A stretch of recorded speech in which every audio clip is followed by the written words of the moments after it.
Game Week 3, Episode 2. I'm Jack on the clock. And yep, first prediction week, fresh tally. Perfect. Straight in. Chelsea putting 5 past West Ham away. Clinical. Hammers look like they forgot the hammer. That backline was paper. Arsenal's 5-0 over Leeds was slick. Wides pinning, 8s underlapping. City 0, Spurs 2. That turned heads. Spurs' mid-block was tidy. Counter lanes primed. 2 shots, 2 daggers. Bigger mess? United going out to Grimsby on pens? Someone lost the map to the box. Liverpool nicking it 3-2 at Newcastle. Resilience and subs landed. Everton over Brighton 2-0. Goodison sounded like a kettle at full boil. All right, timer's ready. Clean slate for picks. First prediction week. I'll tee up the tactics when we dive in. London is blue, mate. 5-1 at the London Stadium. That's a statement. Easy there. This looked like a Chelsea training drill against Cones. They lose Palmer in the warm-up, concede to Paqueta on 6, and still steamroll. Because West Ham's set-piece scheme was a mess. Cucurella near post flick, João Pedro ghosting off Wan-Bissaka. Then João Pedro turns creator for Neto. Bang, 2-1, swagger restored. Don't forget Fulkrig's chalked-off equalizer seconds earlier. Huge emotional swing West Ham couldn't handle. Estevão's first start, record assist, and he stitches the move for Enzo's tap-in. Chef's kiss. Hermanson implodes, drops Enzo's corner for Caicedo, then gets stripped for Chalobah. That's calamity, not quality. Caicedo scores 1, clears 1, off the line from Walker-Peters. Monster two-way shift. And Potter's numbers at home are brutal. 9 points from 10. The seat's smoking. Hammers boot off at half, empty seats at full time, away-in singing like it's May. For what Chelsea have spent, this is the minimum bar. Don't crown them off this. I'm crowning the response. Character after the early punch and the Palmer curveball. Structure-wise, West Ham's double pivot got overrun. Fullbacks got dragged narrow. Lanes everywhere. Love the dead ball mix. Neto's delivery early, Enzo's corner on the 4th, variety kills. João Pedro central was tidy, sure, but West Ham let him receive on the half-turn for free. Estevão at 18 setting records, pace, bravery, final ball. That's the project paying off. Potter, pressure's real, even if sackings 2 games in are rare. Performances like this accelerate clocks. Credit the staff for adapting without Palmer. No sulking, just solutions. Show me the same control against the side that defends set pieces like adults. Derby demolition, message sent across the capital. I read it as West Ham self-destructing on national TV. 30 seconds. Final take? West Ham fix set pieces and the keeper's decision-making, or this spiral gets ugly. Chelsea's first win, 5 different sparks, and London, today, stays blue. All right, wow. Spurs march into the Etihad and win 2-0. That's a statement. Or City hand them a wrapped gift. Let's not rewrite history, mate. 2 first-half punches. Brennan Johnson after a slick move, then Paulinho punishing Trafford. First one needed VAR to rescue it, second's a keeper howler. Smash and grab 101. Still, that Johnson move was lovely. Richarlison's cross, timing perfect, cool finish. City's line was asleep. If you're back 4 steps unevenly, anyone looks slick. And then Trafford, nightmare moment before the break. Paulinho alive to it. Bang, 2-0. That's my point. Frank didn't outplay Pep. City imploded for 5 minutes. Come on, the plan was clear. Absorb, spring, be clinical. Second half, 2 City shots on target. Because City were ponderous. No tempo, wide rotations misfired, Rodri isolated, wingers kept coming inside. Rodri's big chance on 76, head straight at Vicario. That's your turning point. Gone. And that's some City. Blunt. They put 4 past Wolves last week, today toothless. Credit Spurs shape, though. Compact mid-block, fullbacks tucked, wingers tracking. They funneled City central. It's Brentford by Frank, just with better finishers. Sure, but it's not sustainable weekly. Scoreboard says perfect start for Thomas Frank. 2 wins from 2. Not bad at all. Enjoy the table in August. City handing you one isn't proof Spurs are back. Data nugget. Spurs have scored at least twice in their last 5 league visits to the Etihad. That's not luck. It's a weird fixture quirk. Some stadiums just hex certain teams. Vibes, not supremacy. Another nugget. Frank's now in a tiny club, beats Guardiola away with 2 different teams, Mourinho, Conte, company. Fair stat, I'll give him that badge. But still, today hinged on errors, not masterstrokes. Johnson, by the way, first Welsh player since Aaron Ramsey in 14-15 to score in his team's first 2 league games. And Ramsey was levels, did it in an Arsenal side actually dictating games. Johnson's living off transitions. You'd still take that composure. He waited, checked the line, and finished clean. Composure's great, but if Richarlison mistimes that cross by a yard, we're not talking. VAR got it right, though. Offside flag up, overturned, goal stands. That's football now. Yep, but margins that tight aren't replicable ceiling. You need patterns, not prayers. Patterns were there, quick diagonals to stretch, third-man runs, then crowding Rodri's zone when they lost it. City helped by being passive. Alvarez kept dropping on top of Rodri, clogging lanes instead of pinning. Palhinha's presence changed Spurs' spine, tackles, screens, and then the goal. Steal of a signing. He's elite at sniffing danger. But again, goal came off a calamity, not crafted overload. Trafford did atone late with that double save. Could have been 3 or 4 on the break. He did. Showed why he's rated, but City can't spot teams too and chase sterile possession. Pep will hate the lack of bite. Second half shots on target, 2. That's miles off their standard. Tempo, width, and timing were off. Wingers too narrow, fullbacks hesitant, no weak side runner. Spurs won their duels too. Ramiro snarled, Van de Van hoovered space, Udogie disciplined. I'll concede the backline was tidy. Box defended well, 6's screen cutbacks. Culture side matters too. Belief to win here. Successive away league wins at City for the first time since 2010. Fine memory lane, but title winners bury you when you sit that deep. City didn't today. Maybe Frank's built a mentality, suffer than sting. Fans will love that edge. Fans love wins anywhere, especially there. I'm just saying, don't crown them off counters. No crowns, just credit. 2 goals, clean sheet, Vicario calm, forwards efficient. That travels. We'll see them versus a low block next. Then we'll talk repeatability. You're bracing for a come down. I can hear it. Always. It's Spurs. And today screamed City's bad day more than Spurs' genius. Counter, you don't keep scoring 2s at the Etihad by accident, 5 visits running. Counter to your counter, small sample, matchup quirk, and Pep overcomplicating it again. He did tweak a lot. Double pivots, inverting lanes, all the toys, and Spurs stayed unfazed. Because transitions bypass tweaks. Lose the ball, you're exposed. Spurs timed every outball. Richarlison grafted, by the way. Bullied the channel, kept Diaz honest. He worked. Still not sold as a 9 long-term, but he occupied enough to create space. And Johnson's confidence is real. 2-2, swagger rising. Confidence is fragile. Let's see after a dry spell. Ramsey sustained it at a higher level. You had to sneak the Arsenal memory in there. Couldn't resist. But honestly, if I'm Pep, I'm furious about the build-up sloppiness. He'll point to spacing. Gundogan-type connections missing, half space is crowded, no runner beyond. Exactly. And Spurs' wingers did the dirty work. That's how you dull City. Big picture, Frank looks legit. That Mourinho, Conte stat isn't nothing. He's a proper coach. I'm just allergic to August proclamations. Same, but credit tonight. And yes, since it's the first prediction week, we'll park picks for later. Fine by me. I need to see one more Spurs game before I gamble. Last word, Spurs, disciplined, clinical, organized. City flat. Frank, perfect start. Last word from me, enjoy the trip home, but don't mistake it for a blueprint every week. And is that a hint of fear about a North London power shift, Mark? Not even slightly. It says more about City's hangover than Spurs' dawn. We'll revisit that line real soon. Clip it. I stand by it. Arsenal 5-0 leads, party vibes. Then the wince. Odegaard's shoulder, Saka's hammy, Gyökeres's brace, Timber with 2, Dauman winning the late pen. Eze waved to the crowd.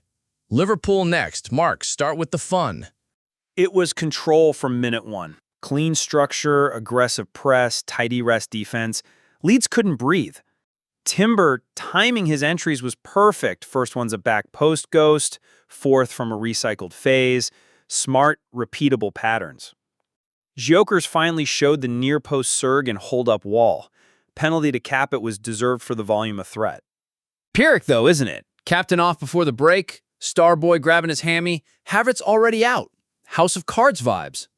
It's a gut punch, yeah, but the attacking lanes looked plural, not single-threaded.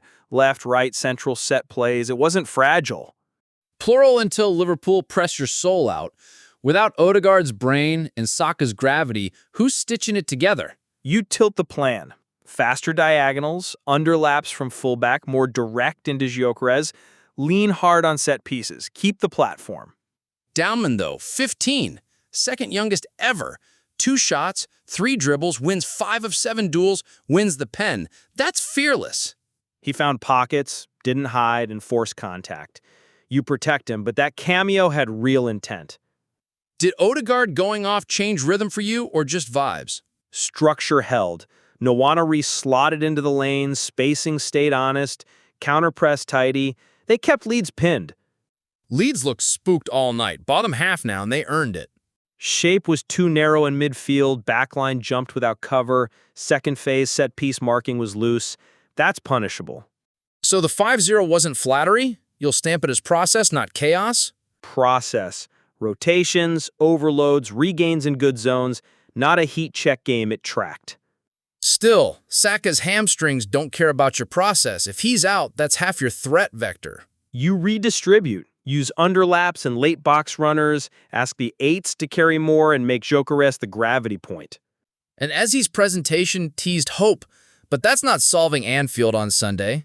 Depth's trusted now. Don't rush scans, trust the floor, control, discipline, dead ball threat, survive the storm.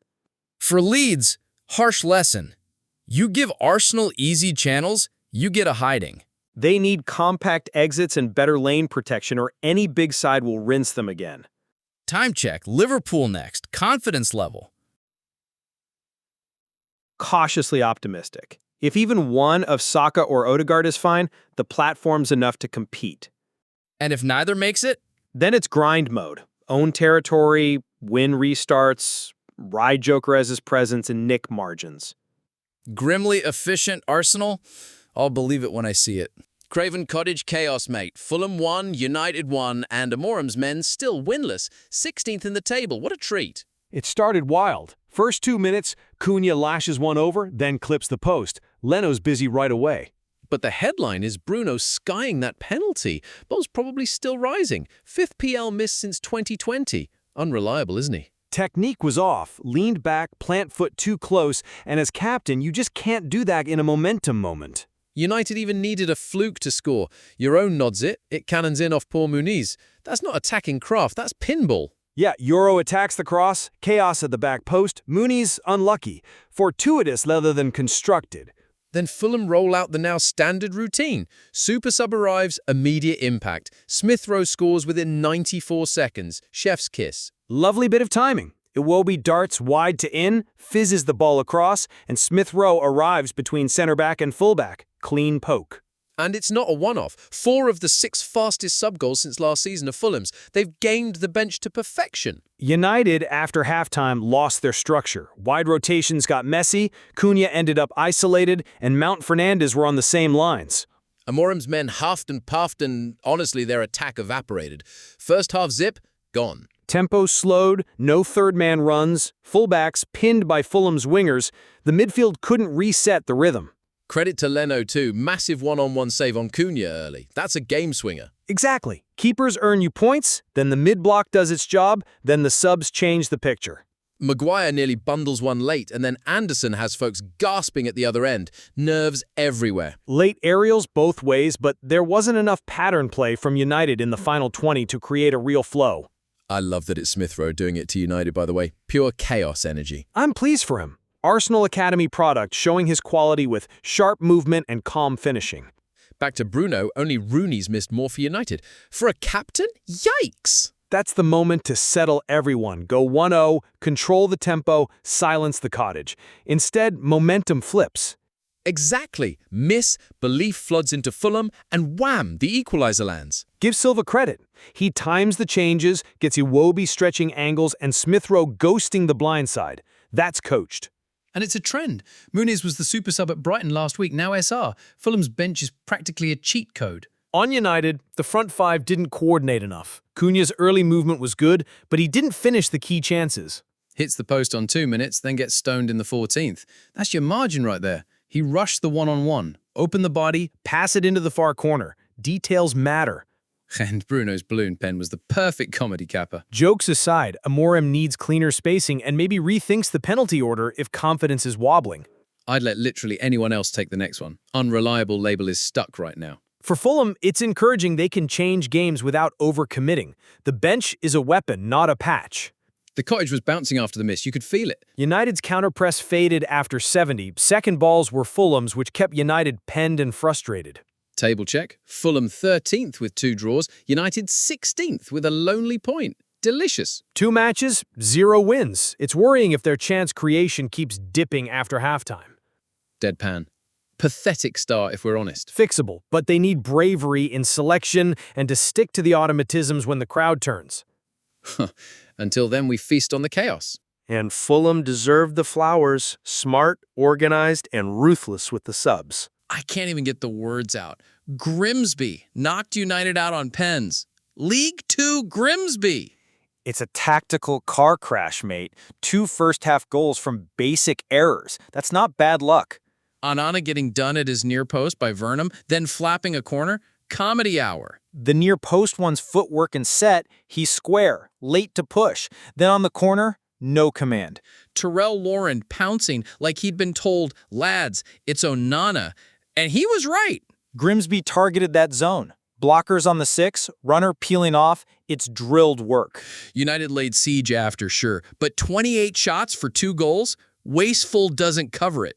XG says 2.87 to 1.61. That's not unlucky. That's poor finishing and decision-making. Toon, mate, 6 swings, 1 on target, then a tame pen saved. Utterly useless tonight. Technique on the pen was readable. No disguise, medium height, keeper's dream. And yet, Mbumo drags them back with that curler, first for the club. I thought, here we go. Nice pattern there. Mount inside, Mbumo in the half space, but the spacing was chaotic overall. Then Maguire rises in the 89th from a mount corner. Scriptwriter stuff. I was howling. Ironic, isn't it? The much-maligned center back rescues them while the shiny new attackers sputter. Straight to pens, and we got an epic. 26 kicks. My heart and my sides from laughing. Onana actually saves one to keep it alive. Then Pim answers on Cunha. Sudden death chaos. And the poetry. And Bumo, hero earlier, smashes his second off the bar. Curtain. Second run-up psychology. Keepers read tendencies. Takers overthink. It flips edges. Grimsby nerves of steel. That away end's going to be buzzing for months. They've started League 2 unbeaten in 5, and they looked structured. Mid-block, tight lanes. United, though, this is one of the most humiliating results of the modern era. Giant killing classic. Systemic issues. Build up too slow, wingers crowding channels, no third man runs. Easy to defend. You could see Grimsby smelling it after the second. Every block felt like a goal. United shot map skews outside the box. When they got in, the touches were loose. Also, recruitment. If your plan needs a keeper to be perfect with feet and he's not... Exactly. Onana's profile brings passing upside, but volatility on crosses and near posts. You must mitigate. Mitigate against Grimsby, though? Come on. That's the sting. Credit the Mariners. Set-piece design hurt United. Warren's timing was clever. And Christy Pym, big night. He looked calm while United melted. He held his line on several shots, trusted his defenders to block the lane, smart keeping. History watch. First Grimsby win over United since 1947-48. That's wild. And United haven't even played Grimsby competitively since then. Full circle shocker. Let's hit individuals. And Bumo. Swing from savior to shootout villain. You still start him Saturday? Yes. His off-ball runs are the only thing stretching lines. Just reset the technique, not the role. Cunha? Bench. He's snatching at finishes. Give him 30 off the bench to attack tired legs. Onana? Keep him, but simplify. Fewer cute passes, quicker release, protect him with a near-post screen on corners. Midfield felt clogged. Too many bodies, no clean lanes. Agreed. Stagger heights. One sitter, one connector, let Mount arrive late instead of standing in traffic. Amorim is in the blender now. Winless in 3, 2 losses and a draw, and this cup faceplant. It's crisis optics. Even if the underlying chance creation exists, he needs a clean league win fast. Burnley at home on Saturday. If they don't score early, the groans will shake the place. Start fast, higher tempo, get Mbumo isolations, and run set plays with Maguire as the primary target. Because irony check, Maguire looked like their best striker tonight. He attacked space well, but you don't want that to be plan A. Plan A should be hit the target. 9 on target out of 28? Brutal. Shot selection and composure. Take an extra touch once in the box or square it. They forced angles. Last nod to Grimsby.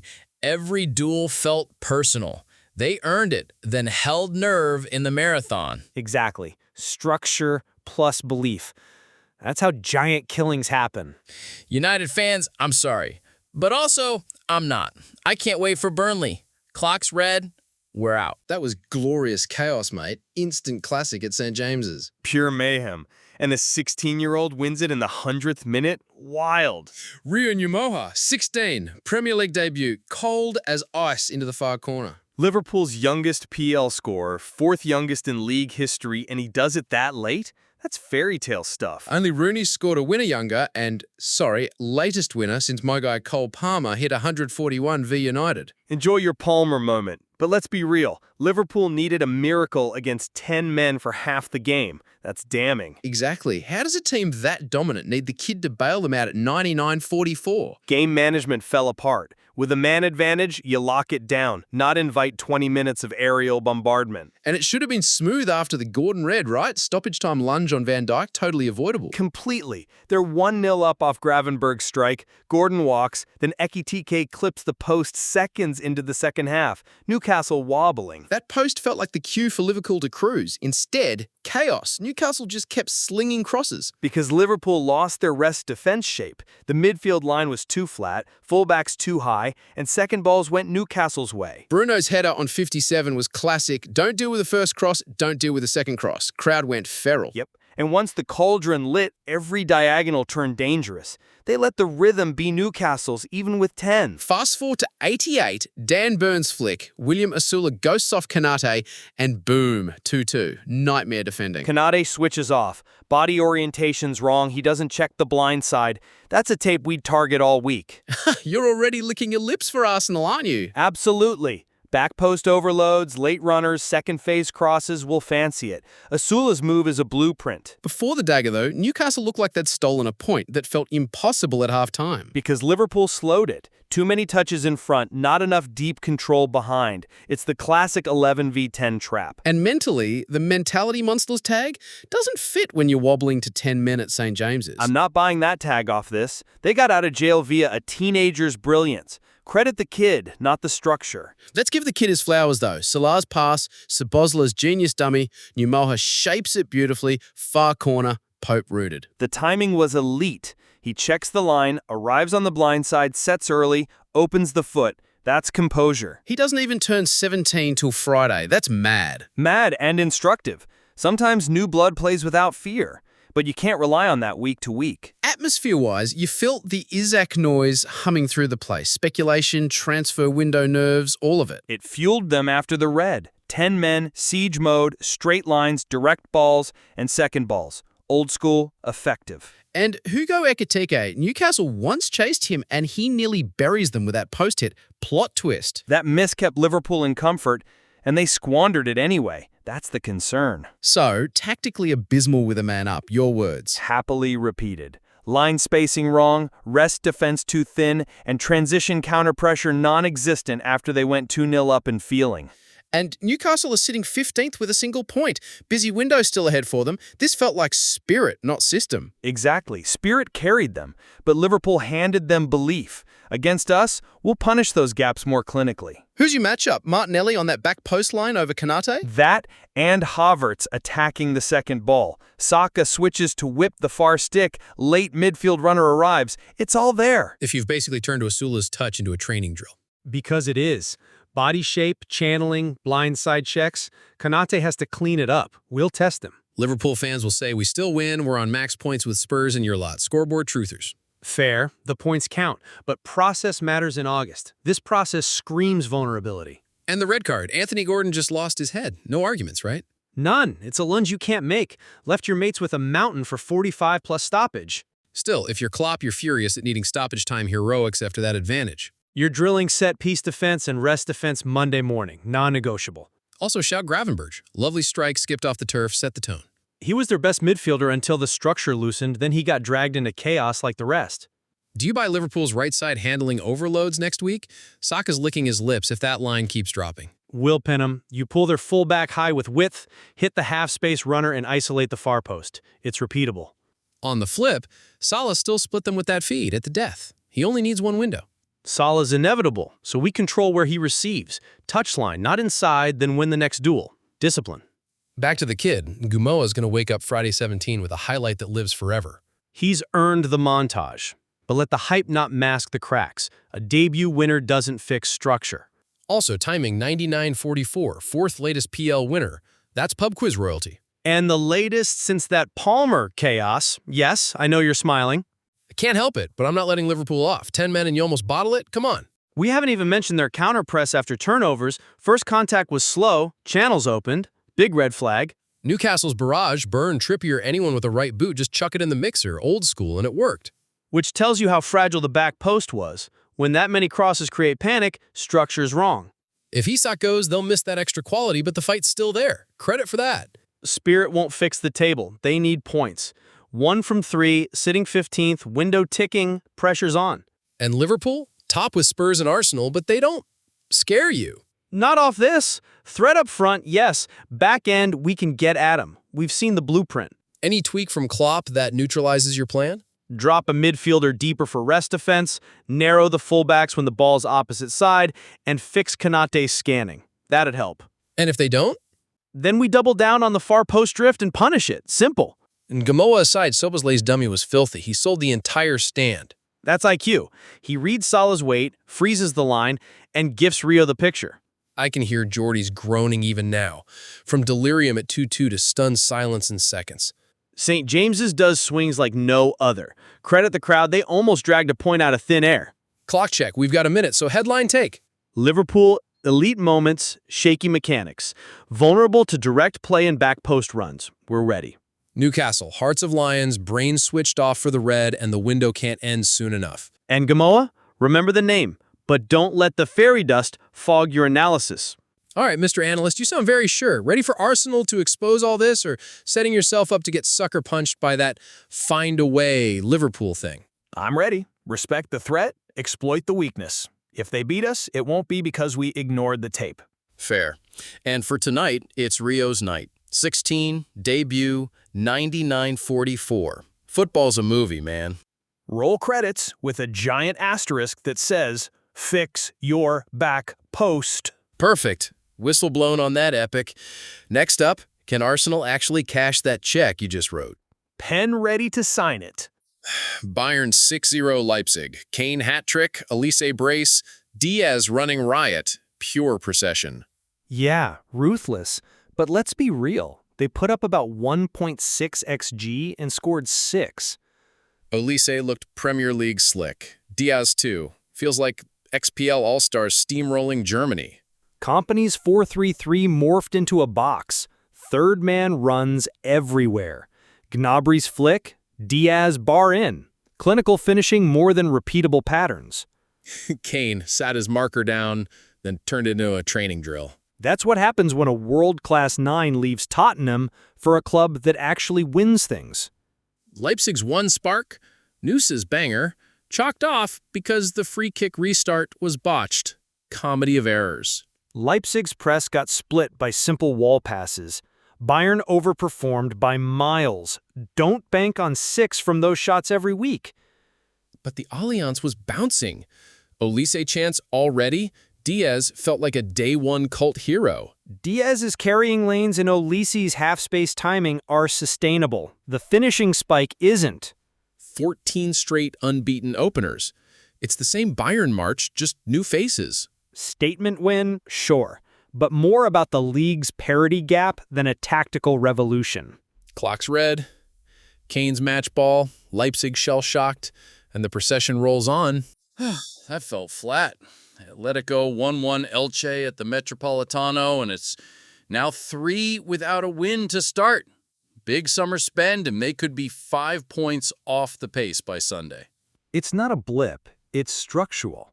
Against the deep Elche block, Atleti were too slow in first phase and way too predictable in defeat. Elche parked, waited, then hit the space. Which is maddening because Sorloth's chip was gorgeous. Hanko's pass was a postcard. 8 minutes in, and the place thought the floodgates were opening. 7 minutes later, boom, Rafa Mir equalizes. That counter exposes the rest defense. Too many ahead of the ball, poor coverage on the first pass out, Oblak stranded. Second half was waves, though. Griezmann drove it. 4 shots on target after the break. Total XG 1.63. Sorloth had 0.71 himself and 10 touches in their box. Volume without variety. Lots to feet and flat crosses. Not enough third-man runs or cutbacks. When they did get wide, the timing in the half space was off. And this isn't new. Drop points in 5 of their last 8 against promoted sides? That's a habit, not bad luck. Exactly. The shiny signings haven't solved creativity. It's still Griezmann or bust between the lines. They need another connector and faster circulation. Full stop. Fans felt it. Groans grew with every blocked shot. For a team that splashed cash, this already feels like a title race slipping moment. Simeone's on the clock. Add a second creator, rotate quicker in midfield, and fix rest defense so one turnover doesn't become a breakaway. That's the brief. Credit LJ too. 6 unbeaten now, 1 goal each time, and they were brave breaking pressure. They earned that point. Yep, and Atlético have to earn their first win next time, not expect it. Otherwise, this frustration becomes the story of their autumn. Right, game week 3. And Barcelona scrape a 3-2 at Levante with a last-minute own goal. Mark, you calling that a Champions win or a get-out-of-jail-free card? I'm calling it a Champions win, Jack. Comeback king stuff. First time this century, they win in La Liga after being 2-0 down at halftime. That's massive belief. Belief? They were a shambles for 45, conceded early to Romero, then a handball and a long VAR faff for 2-0. That's not title defense energy. And then they flip the switch. Pedri's rocket on 49 ignites it, Ferran attacks the set piece, and the pressure breaks Levante at the death. A long shot, a scramble from a corner, and a lucky own goal. That's not control, that's chaos with a bow on it. It wasn't luck alone. Flick adjusted the press. Front 5 tighter, triggers when the ball went wide. Levante couldn't exit for 20 minutes after the break. Because Barca were chasing a miss they made. Romero's opener was too easy. Step inside, bottom corner. Where's the protection? Protection improved. The rest defense went from flat to layered, pivot sitting, center backs braver on the front foot. That squeezed second balls. If it improved, why did they need a deflection to win? Be honest, without that own goal, we're ripping them. Because sustained pressure causes those moments. Lamine Yamal put in a vicious ball. He attempted 20 dribbles, 8 completed. He bent the match to his will. Dribble counts don't fix a leaky backline. Balde's arm gives away a pen right on halftime. Game management, 0. Fair on the penalty. But the reaction was elite. Pedri's timing to arrive on the second ball, textbook. Technique, body over the ball, keeper no chance. 1-1 the hit doesn't equal plan. Then a corner where Ferran just sniffs it. Again, moments, not structure. Set pieces are structure. The delivery angle from Rafinha, runners staggered near to far, blocker enabled the lane, that's trained. Let's talk first half. Levante looked comfy. Barcelona's midfield spacing was miles apart. Transitions went straight through them. Agreed, too vertical early. Second half, they made a box in midfield, fullbacks higher, wingers wider. It pulled Levante's line apart. You're dressing up panic as a plan. Champions control from minute 1, not minute 46. Champions also absorb a punch and hit back. They did it all last season. Atleti 4-2, Celta 4-3, Madrid 4-3. It's part of their identity. And I'd say that identity screams unsustainable. You can't live on brinksmanship forever. You can, if your stars keep delivering and your structure tightens. Today was steps toward that. Field tilt swung massively after the break. Midfield tilt, schmill tilt. Levante still had their moments late, and Barça needed stoppage time charity. That charity was Yamal bruning his fullback again. Ball whipped into the danger zone. Defenders panic there. Fine, Yamal's electric, but relying on a teenager's chaos every week, that's not a title plan. It's not just him. Rafinha created a game-high 4 chances, and even the backline chipped in with progressive passes to break lines. Progressive passes don't erase 2 conceded and a first half where they look spooked. No erasing, learning. Flick sped up circulation, cut the touches and build-up, and the counterpress was immediate after shots. That's coaching. Coaching would have prevented the mess, not just cleaned it.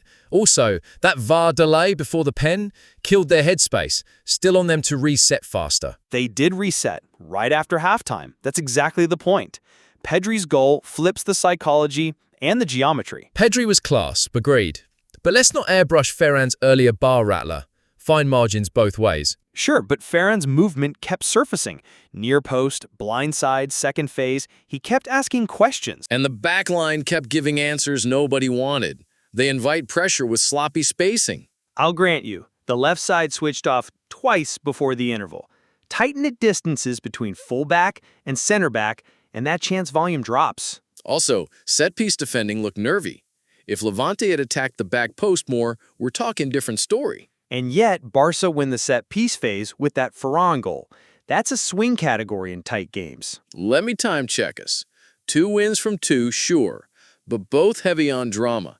That's a warning sign, not a badge of honor. I see a badge of resilience. 4 comeback wins when 2 down across league play dating back to last year. Pattern, not fluke. Patterns can be bad habits too. You keep touching the stove, eventually you get burnt. If you learn to use oven mitts, you don't. Flick's mitts, better rest defense, quicker subs, and letting Yamal isolate 1v1, not 2v1. Speaking of subs, timing felt late. I'd have freshened the midfield at 55, not 65. Maybe, but the flow is already in their favor by 52. No need to break rhythm when you're camped in their half. Credit Yamal's ball for the winner, nasty angle, but it's still an own goal deciding your perfect start. Doesn't scream authority. Authority is making the moment happen. He did. And Rafinha, by the way, kept feeding dangerous entries. Team effort in the final third. Cool. Now fix the first third. Clean sheet mentality has to return, or this catches up with him. Tweak the distances, earlier pressure on the ball carrier, and more conservative fullback on the far side. There's your fix. Last hits. Pedri man of the match for the strike and tempo. Yamal the chaos engine. Defense, red flag. My rap, champions respond. Pedri's spark, Ferran's movement, Yamal's threat, and a coach turnaround. Perfect start earned, not gifted. We'll see if they can start games like they finish them. For now, it's 2 wins, 2 dramas, clock's on. And the belief's on. Next time, maybe less drama, same points. Oviedo 3, Real Madrid, thorough, ruthless, job done. Shabby ball's humming already. Humming? They got a gift. Tchouaméni cleans out Dendoncker before the opener. That's a foul. Oviedo screamed for it, sure, but no whistle, no VAR overturn. Madrid were clinical after. Because the game state flipped. Before that, Oviedo's press bothered them. Then a non-call, and boom, Güler slides Mbappe in. Still, 2 clean sheets to start the league for the first time since 2015-16. That's structure. Against a promoted side, they allowed 0.55 xG, but Sibo's 81st minute look was real. One better contact, it's 1-1. And Madrid created 2.63 xG. Dominant. Mbappe's now at 47 goals since last season. Absurd. Flat track bully numbers tonight. Oviedo chased, left space, and Madrid feasted late. That's what elite teams do. Punish you. Güler's way to pass, Mbappe's run, chef's kiss. Tactically simple. Güler in the pocket, Mbappe attacking the right half space, Vinicius pinning wide. But the genesis was tainted. You can call the challenge clumsy, but the ref let it go. Players played. And that decision shapes outcomes. Go in 0-0, totally different second half rhythm. Madrid managed it fine post-break. Controlled tempo, squeezed transitions, and pounced when the gap appeared. They shifted to a compact mid-block, Tchouaméni anchoring, fullbacks conservative. Safe, not spectacular. Spectacular enough when Mbappe sweeps in the second off Vinny's feed. That's a duo with fear factor. It's transition ABCs. Oviedo overcommits, One pass breaks lines, elite finish. Repeatable only if you get those gifts. Come on, Rodrigo and Mbappe were forcing saves even before the breakthrough. It was trending one way. Rodrigo's early look, yes, but Madrid's spacing was ragged until that moment swung it. Fans at the Tartiere felt the air go out after 0-1. That's aura as much as tactics. Aura doesn't excuse refereeing. Oviedo earned the right to be in it. They weren't outclassed until they had to chase. Then Vinny seals it at the death. Clean, ruthless, scoreline matches the gulf. Padding, Jack. 0-2 told the tale. 0-3 flatters. I call it game management. Kill it off so there's no debate. Debate remains. Was the first goal legal? That's the whole hinge. Legal enough for the officials, and Alonso's got a mean defensive platform already. I'll credit the rest defense shape improving, yes, but they weren't tested by top-tier patterns. You can only beat what's in front of you, and do it with authority. Call me when they dismantle a top-6 side away without controversy. Hater energy, my friend. 2 wins, 2 clean sheets, Mbappe flying, box ticked. Process over vibes. Tonight's process was fine, not flawless, and helped by a whistle. Also helped by stars. That second goal was textbook movement, timing, execution. Textbook because Oviedo lost their distances. Madrid's triggers were obvious. Win, punch, run. Which is literally elite football. Identify the moment, punish it, celebrate. Fine, just don't crown them for beating a promoted side with a break in their favor. I'm crowning the machine vibes. Alonso's Madrid looks well-oiled and ready to roll. I'm unmoved. Beat a heavyweight clean, then we talk supremacy. Until then, 3-0 is 3-0. Clinical, cold, and exactly what champions do. Deep breath. That draw in Monaco is an absolute minefield for every Premier League club. Not a single cushy lane anywhere, mate. All right, Mark, straight in. Arsenal's fate. What are you seeing? Cautious confidence, honestly. Bayern, Inter, Atlético, those are exactly the high-profile tests they need to measure themselves. San Siro away is a classic European exam, and Bayern at home is the benchmark. Tactically, Arsenal can live in that space if they keep the press tight and the rest defense clean. You're back in the structure to hold against Kane and that Bayern white threat. You mitigate, not erase. Double up on Ulise's wing, deny Kane the cutback lanes, and keep Declan Rice close to the box to hoover second balls. Against Inter's 3-5-2, you match their overloads with smart staggering. One fullback goes, the other tucks. Atleti is the mental jewel. Patience, set-piece focus, and don't feed their traps. But do they have the depth and the legs to do all that while chasing the league? We're talking 8 league phase nights, 6 jammed in before Christmas. Rotation has to be a habit, not a panic button. Trossard can carry minutes up top, Jesus can drift wide to rest Saka phases, and Tomiyasu or Kiwa let you flip profiles at the back. The risk is cumulative fatigue in January when the last 2 match days hit. And you trust them at the San Siro? I trust their shape more than the occasion. San Siro away is about not chasing ghosts. Take the crowd out with 20 minutes of ball security. All right, let me steer it to my lot. Chelsea's draw is brutal and beautiful at the same time. Club World Cup champions on these glamour nights, and Romelu Lukaku waltzing back in with Napoli, plus Bayern, plus Barcelona. Chef's kiss for drama, nightmare for blood pressure. It's a gauntlet. No dressing it up. Bayern's high-intensity press will try to crack your build-up in the first 15 minutes. If the pivot doesn't give clean angles, it's turnovers in zone 14. Barcelona will ask different questions: positional rotations, longer passing sequences, pinning your fullbacks. Atalanta away is chaos math if they lock onto man marking. Can your 8s win duels and turn? And Napoli with De Bruyne and Lukaku, that's a serious transitional punch. Lukaku at the bridge is pure theatre. He'll either get swallowed by the occasion or score, stare down the Matthew Harding and blow kisses. And De Bruyne threading him is the bit that worries me for Chelsea. If your centre-backs step at the wrong time, KDB plays the wall pass around them and Lukaku's first contact is in the 6-yard box. Chelsea need the 6 to sit deeper and the fullbacks to time their ventures. No cheap transition windows. Yeah, but you know what the bridge is like on those big European nights. Barcelona under the lights, Bayern in town. Those are memories waiting to happen. They can lean on the atmosphere, sure, but structure still decides it. Pressing triggers right, distance is tight, and game state management if they score first. Right, Manchester clubs. Both Liverpool and City have to deal with 15-time winners Real Madrid. And for City, we get the story of the year. Kevin De Bruyne back in Manchester wearing Naples blue, plus the German doubleheader, Leverkusen and Dortmund, and their icy trip to Bodo. My City slate is a tactical buffet.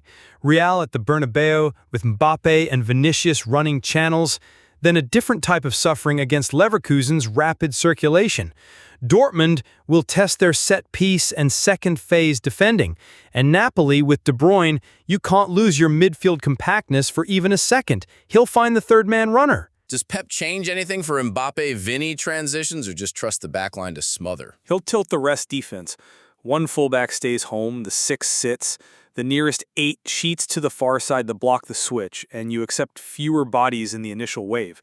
City can't give Madrid grass. That's the whole matchup. And shout out to Monaco away. City's got that too. It's pure travel bingo for them. Bodo in winter is its own opponent. Wind, surface, the ball doesn't behave the same. City will need to simplify patterns up there. Liverpool then. Home to Madrid and Atlético. Trips to Inter, Frankfurt, Marseille, and Gala. That's a gauntlet of atmospheres. It's a character exam and a spacing exam. Inter's 3-2 build with wingbacks will force Liverpool's wingers to defend deeper. The midfield has to cover the half-space darts. Atleti will bunker and swipe. Liverpool need patience and clean set plays. Frankfurt and Marseille are about managing the storm for the first 25, then owning territory. And Istanbul is Istanbul. Set pieces, noise, long diagonals, chaos. And they've got PSV and Karabakh at Anfield, which should be control jobs if they're serious. Exactly. Those are 6-point opportunities in this format if they don't overcomplicate. All right, we have to talk Spurs. They drew PSG, they've got Dortmund, Villarreal, plus away days to Eintracht, Monaco, and Bodo. Mate, that's a horror movie. I'm sorry, but they're going to be the whipping boys of the league phase. It's beautiful karma. PSG will run at them for 90. Dortmund will test their back post defending. Villarreal will just outthink them for 10 key minutes. Frankfurt away is not friendly, and Monaco can pick you off if you chase. And Bodo in January? Enjoy that breeze. No sympathy from me either. They'll absolutely hate that PSG game. Not Neymar now, but the whole PSG vibe with that pace and swagger. Hakimi bombing on, Mbappe stretching the last line, and Tottenham's rest defense scrambling. Yeah. And then PSG also get Bayern and Barça in this league phase run. That's your group of death inside the Swiss model right there, even if it's not a group. Those three give you heavyweight chess every time. Bayern's press versus PSG's stretch. Barcelona's positional game versus both. Tiny margins and game states swinging on details. One goal and you trigger totally different patterns for the next 20 minutes. And for the neutral, it's bliss. Night after night of big badges smashing into each other. With the new format, there are no easy lanes. 8 games, points everywhere, and tiebreakers coming into play. Every late goal matters more than people think. Dates are grim, too. Match day 1 is September 16th, 18th. Then we're back Sep 30, October 1st, October 21, 22, November 4th, 5th, November 25th, 26th, December 9th, 10th, and then that January double of 2021 and the 28th. 6 match days crammed in before the end of the year. Legs will be hanging off. That's where squad design shows up. You need plug-and-play profiles, not just names. Can the second-choice left back reproduce the build-up angles? Can the backup 8 cover grass the same way? And you need set-piece efficiency when the legs go. Can we shout out some of the travel madness? Real Madrid going to Kairat Almaty is massive. Kazakhstan away in January isn't a simple hop. That's time zones, altitude feel, and a different tempo to break down. Kairat will sit deep, slow the game, and rely on set pieces. Madrid can't get impatient or they'll feed counters. Paphos popping up is a beauty too. Bayern and Monaco traveling to Cyprus, and Chelsea hosting Paphos. Karabakh hosting Liverpool, Benfica, Ajax, and Copenhagen visiting. Those are big days in Baku. And those are exactly the fixtures where the Giants can get nicked. Different pitch rhythms, loud crowds, and one good delivery can flip the whole XG story. Let's loop back to Madrid for a second. Home to City, Juve, Marseille, Monaco. Away to Liverpool, Benfica, Olympiacos, Kairat. Spicy and glamorous. It's front-loaded with ball-progressing teams. City and Juve will ask different questions, but the trap games are Marseille's chaos and Olympiacos' set-piece hustle. and Anfield on a European night. Madrid know that story by heart now. You think City's home slate, Dortmund, Leverkusen, Napoli, Gala, is where they bank points? On paper, yeah. But those are all active presses. If City gets sloppy, Leverkusen in particular can turn them around quickly. Arsenal's home to Bayern, Atleti, Olympiacos, and Kairat. Gotta be efficient there. Exactly. 12 points at home is the dream pathway. Then you scrape on the road. Inter, Bruges, Slavia, Athletic are 4 very different trips. Chelsea's got Barça, Benfica, Ajax, and Paphos at the bridge, proper European flavor. And the away list is grim. Bayern, Atalanta, Napoli, Karabag. If Chelsea keep clean sheets at home, they can ride it. It's the away transitions that scare me, especially in Naples. Spurs is home against Dortmund, Villarreal, Slavia, and Copenhagen is their lifeline. But PSG and Frankfurt away will chew them, and Monaco can get weird. Tottenham have to treat Slavia and Copenhagen as cup finals. Drop anything there, and the arithmetic stops working. PSG's run is box office, Bayern comes to Paris, and they go to Barcelona, and Spurs get dragged into that spotlight whether they like it or not. From a tactics lens, PSG-Barça is about who wins the half spaces. If Barcelona pin PSG's fullbacks, they can tilt possession. If PSG get runners beyond, they'll knife through. Bayern-PSG is the pressing thesis exam. No hiding. Zooming out, this Swiss model is chaos in a good way. No easy games, everyone's dance card is loaded, and every stray point changes your playoff path. Exactly. Top 8 and you skip the playoff. Miss it and you're in a 2-legged dogfight in mid-February. Travel and fatigue make that line razor thin. I love the little stories too. Club Brugge getting Barcelona and Monaco at home. Belgium's going to party. Union Saint-Gilloise is hosting Inter and Atalanta. Those stands will bounce. And that's where details decide it. If Union hit their set-piece routines and slow the tempo, they can make it a one-moment game. Inter won't mind the fight, but they can't afford chaos for 90. Newcastle's got Barça, Benfica, PSV, Athletic at St. James's. That's electric. Trips to PSG, Leverkusen, Marseille, and USG. Proper European tour. They'll need clean transitions and big keeper moments. Barça and Benfica can pass through if the press isn't brave. Ajax hosting Inter, Benfica, Olympiacos, and Galatasaray. Ajax Arena will hum. Ajax have to be pragmatic this time. Less romance, more rest defense. Villarreal got City and Juve at home, plus Ajax and Copenhagen. Sneaky good slate. They'll love the Spain versus Italian tempo control against Juve. Benfica bringing Madrid, Leverkusen, Napoli, and Karabag to Lisbon. That's 4 different headaches. And they're built to handle it. Compact mid-block, quick counters. If they finish, they're dangerous. All right, final stretch. Nightmare draw for the clubs, dream slate for fans. Every English side has to slug their way through. We'll be breathless by January 28th. And by January 30th, we're already pulling balls for the playoff draw. No time to breathe. Just recover, prep, repeat. Arsenal's tests feel fair. Chelsea's narrative is wild. City and Liverpool stare down Madrid. And Spurs, well, good luck, lads. Bring snacks, bring subs, bring set-piece routines. Every point matters in this model. And every late goal changes somebody's season. Strap in. All right, game week 3, Friday night. Let's stamp some picks. Quick review, totals are level. 12-12. You bag 2 exacts, I've got 1. Fair? Fair. I'll take the exacts and the tie. Fresh slate, though. Let's go clean. Same scoring, doubles in play. We'll declare them loud. We go in the listed order. Ready? Ready. Fire it up. Chelsea versus Fulham. Me first. I'm going 3-0 Chelsea. Home win, no double. We're humming, bridge bouncing. I've got 3-1 Chelsea. Home win. Fulham craft a set piece, but your lot's got too much control. You're giving them a consolation? Cute. Our set piece book's thicker than theirs. Your rest defense still gives up a half chance. Doesn't change the result. Fair.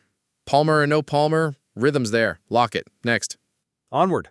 Manchester United versus Burnley. Your lead. 2-1 United. Home win. Not pretty. More relief than statement. They edge it late. I've got 1-1, a draw. They're too messy in both boxes to trust. Turf stink follows them home.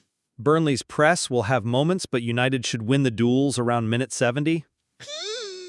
Duel their winnings with their own fans. I'll take my point hedge. Stick to your chaos brand. Next. Sunderland versus Brentford, my kick. I'm going 2-1 Sunderland. Home win, Stadium of Light will be bouncing. I'm on 0-0. Draw.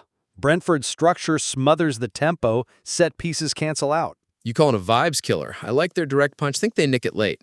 I like their crowd. Don't like the shot quality. We move. Tottenham versus Bournemouth, your turn. 2-1 Spurs. Home win. Bournemouth will threaten the channels, but Spurs control transitions enough. I've got 2-0 Spurs. Home win. Clean sheet tax. Bournemouth wastes a big one. If they waste it, it's Nito standing tall. Otherwise, same idea. Close far serenity game for Spurs, hey? Next one. Hit it. Wolves versus Everton, my go. I'm taking Everton 1-0. Away win. Dice ball, set piece, job done. I'm 2-1 Everton. Away win, and I'm doubling it. Double on 2-1 Everton. Bold double. You trust they're finishing that much? Trust the set piece edge and their mid block. Wolves cough one up late. I'll take the extra juice. I'm happy with the slimmer margin. Lock your double noted. Logged. You Leeds versus Newcastle. Your serve.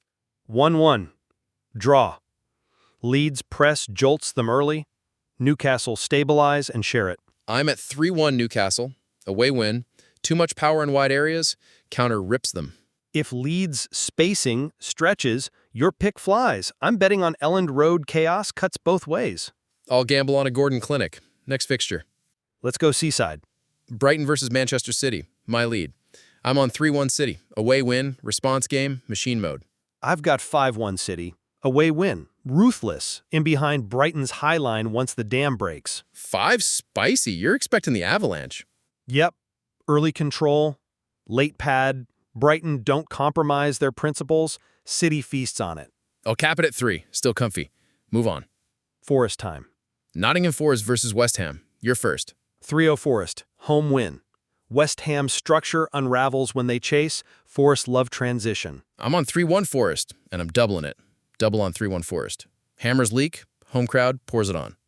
Doubling against West Ham. Noted. You're banking on late space again. And their set piece wobbles. My double's on the board. 2 doubles declared total. March on. Liverpool versus Arsenal. My go. I'm calling 2-2. Draw. Fireworks, then game state management fizzles. I've got 2-1 Liverpool. Home win. Margins tilt their way at Anfield. Edge on second balls. You're sticking with the cauldron factor. I think both backlines blink. Both blink, but I trust their chaos finishing slightly more at home.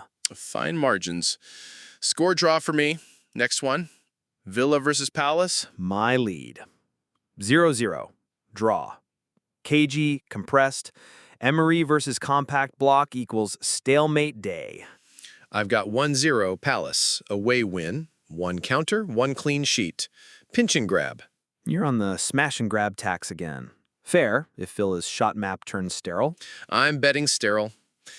Let's hit Spain. La Liga time. Rayo Vallecano versus Barcelona. My pick, 3-1 Barcelona, away win. They wobble, then overloads pay off. I'm going 4-2 Barcelona, away win. Rayo punch early, Barca respond with vertical runs galore. You're giving us a mini track meet. Wouldn't shock me. Their rest defense still invites one too many, but talent swamps it late. We align on the away win. One more. Real Madrid versus Mallorca. My call is 3-0 Madrid, home win. Control, patience, then flurry. I'm 4-1 Madrid, home win. Mallorca nick a counter, then the dam bursts. If they nick one, it's early. Madrid settle fast either way. Either way, comfy Bernabeu night. That's the slate. Recap doubles to be sure. I doubled Everton 2-1 at Wolves. You doubled Forest 3-1 versus West Ham. Confirmed. 2 doubles declared. Everything else single stakes. And last week, tied on 12. I'm ahead on exacts. This week breaks the tie. Or I run the table and make you eat a Fulham consolation. Clock's red. Send it. Stamped. See you on the whistle.